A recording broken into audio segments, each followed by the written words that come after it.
corrida pela sucessão do deputado Arthur Lira na presidência da Câmara é o tema do comentário de Dora Kramer. Gente, passamos o ano praticamente todo falando até agora de eleição na Câmara, menos no Senado, mas na Câmara. E agora a palavra de ordem lá é submergir, é colocar esse assunto no bastidor, de preferência saindo do noticiário. Por quê? Porque, em tese, tem um favorito, o deputado Hugo Mota, do Republicanos da Paraíba. O Arthur Lira, ele não anunciou assim, de viva voz, que é o candidato, mas ele sinalizou, pôs para foto, falou para os líderes que é ele o candidato e tal, mas faltam lá 4, 5 meses, a eleição é só em fevereiro. Então, por que essa submersão? Que é para ver se não dá confusão.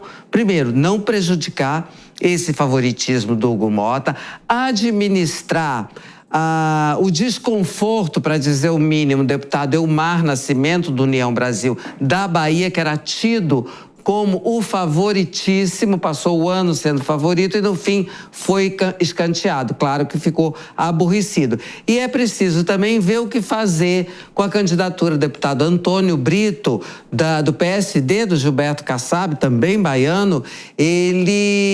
O Antônio Brito tem a candidatura mantida. O que faz com essa candidatura? E nada disso pode ser assim muito aberto, porque senão pode ser que dê errado para o favorito. Então, acho que teremos uma folga, só acho, tá? Nesse noticiário de sucessão da Câmara dos Deputados. Muitas articulações. Eu quero saber também dos nossos analistas aqui, qual a opinião deles, começando pelo Mano Ferreira.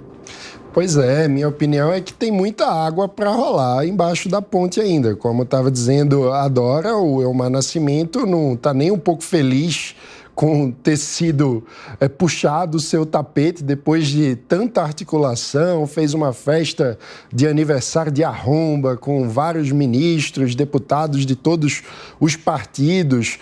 Um ponto que eu acho curioso é observar qual será a postura do governo ao longo dessas articulações. Vale lembrar, o presidente Lula tem alguns traumas de momentos em governos passados em que ele tentou interferir na dinâmica da eleição na Câmara dos Deputados e já teve que lidar, por exemplo, com a eleição de Severino Cavalcante, antigo deputado do PP de Pernambuco, que contrariou todas as expectativas e foi uma grande derrota para o governo na época. Desde então, Lula tem escolhido uma espécie de afastamento estratégico desse processo eleitoral, tratando como um assunto interno da Câmara dos Deputados. Mas a gente sabe que a presidência da Câmara é um cargo extremamente estratégico porque define a pauta da Câmara. Então, a vida do governo fica mais fácil ou difícil a depender do grau de afinidade entre o presidente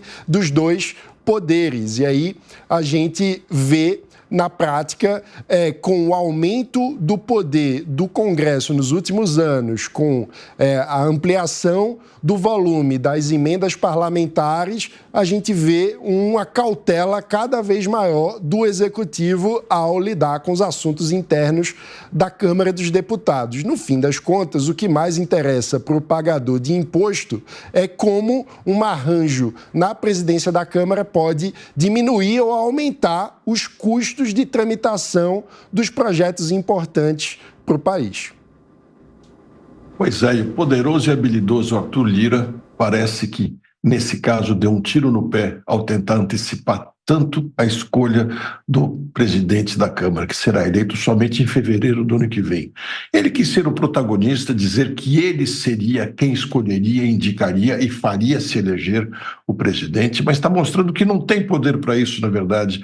O máximo que ele fará é apoiar aquele que for escolhido pelos demais deputados, pelo governo, por todos, e com pouca influência dele. No final, eu acho que é só desgaste e não haverá nenhum benefício, porque Hugo Mota é o grande favorito hoje, mas até que venha uma frente fria e mude as nuvens lá em Brasília e tudo pode ficar diferente de uma hora para outra.